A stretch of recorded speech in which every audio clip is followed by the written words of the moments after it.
Hello everyone, we are D&D Breakfast Club. We wanted to invite you to our table today to talk about everything D&D 5e related. Today we're going to be going over some of our favorite monsters that we've actually had an encounter with, give you some ideas of how you can use them in your own campaign and how we use them in ours.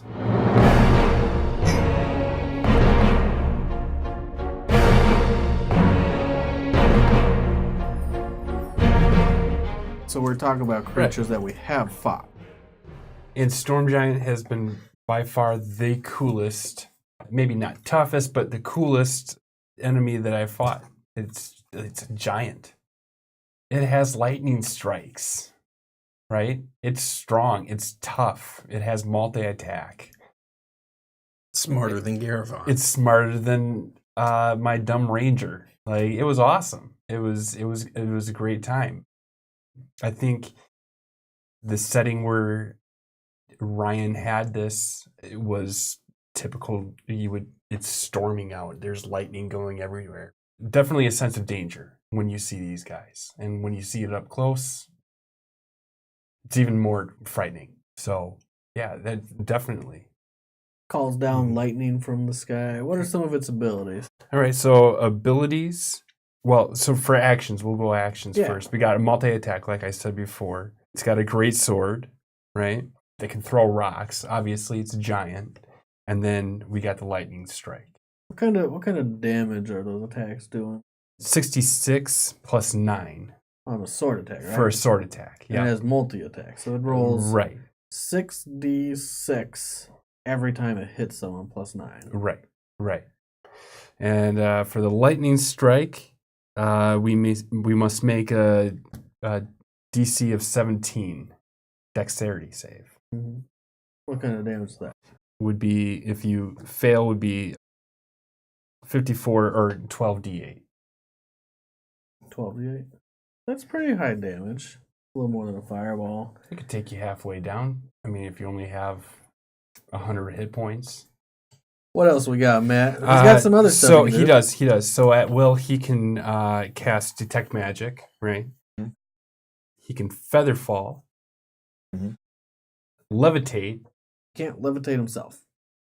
I had to decide that after I already called that he levitated himself. Because he weighs so much. Because he weighs more than 500 pounds.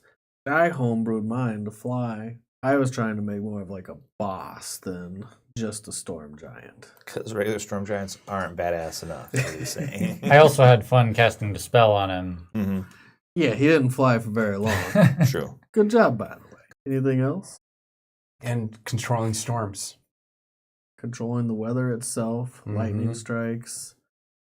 Something I thought might be cool is putting a storm giant against a party and then using a wizard that casts Call Lightning. Because Call Lightning is a spell that does extra lightning damage if you're already in a storm. My favorite monster is trolls. I think trolls are really fun. I've always liked trolls. Yeah, I don't know. They regenerate, and that's really neat. That's pretty awesome. Yeah, so like some of the stuff that it says here about him is really great. Smashing a troll's bones and slashing through its rubby hide only makes it angry. A troll's wounds close quickly. If the monster loses an arm, a leg, or even its head, these dismembered parts can sometimes act with life of their own. A troll can even reattach severed body parts, untroubled by its momentary disability. Only acid and fire can arrest the regenerative properties of a troll's flesh. The trolls, enraged, will attack individuals, making acid and fire attacks against them above all other prey. So they hate people that throw fire or acid. I think if you're the GM, sometimes it's good to change them up. Make it so cold damage would be what stops them from regenerating. Make it so it's not fire or acid, because everyone that's played D&D for any amount of time knows that trolls... There did used to be a jungle troll. And 3.5? I don't know. In another edition, there was a jungle troll, and fire and acid weren't the things that caused it to stop regenerating. It had a different weakness for the reason of that everybody knows how to kill a troll. But if you do that, same as if you did it for the were creature in silver, give some clues out in the game that it's a little different. It's a little different than normal, and they're not working like they used to. It's really hard to separate that knowledge for players as characters and players. Should I burn this? Well, no, I shouldn't burn it. I have no idea I should burn it. Well, even if you're like one of your characters is like, I'm gonna hit it with fire. Like, that's cool. If there's 3 trolls, they just all eat him first. That's what it says. So what you're saying is don't cast fire at the troll. I'm saying you convince the other guy to cast fire at the troll. You're like, do you have a torch? I think they hate fire. And then you run. That's what you do. But it gets even more fun. So troll freaks is this little like thing here. Their regenerative capabilities make trolls especially susceptible to mutation. Although uncommon, such transformations can result from what the troll has done or what has been done to it. A decapitated troll might grow 2 heads from the stump of its neck, while a troll that eats a fey creature might gain 1 or more of that creature's traits. I was just going to ask you what happens if you cut their head off. That's terrifying. So this is the way that trolls work, right? I mean, they're strong. Their subclass is giant. So like a giant killing weapon. It kind of fucks them up a little worse. They're strong. They're big. Strength of 18. Constitution of 20, which is pretty cool.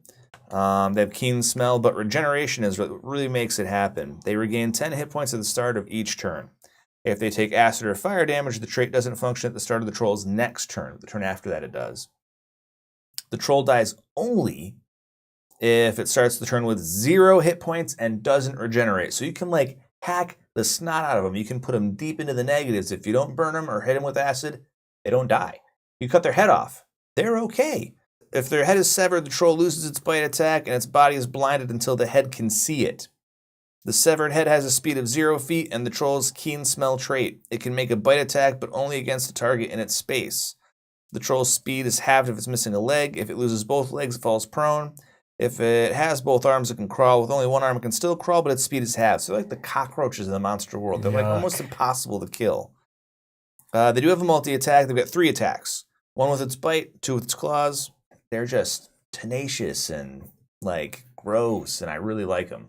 And I remember one game in particular that we fought a couple of trolls. I think we were play testing 4E when it first came out. And so we're like level 1 or level 2 or something. We're kind of putzing around, and all of a sudden the DM, this guy, decides that he's had enough running it. And he's just like, fuck it, there's 2 trolls. And they ate the party. They also rendered in 4E. Which was super shitty.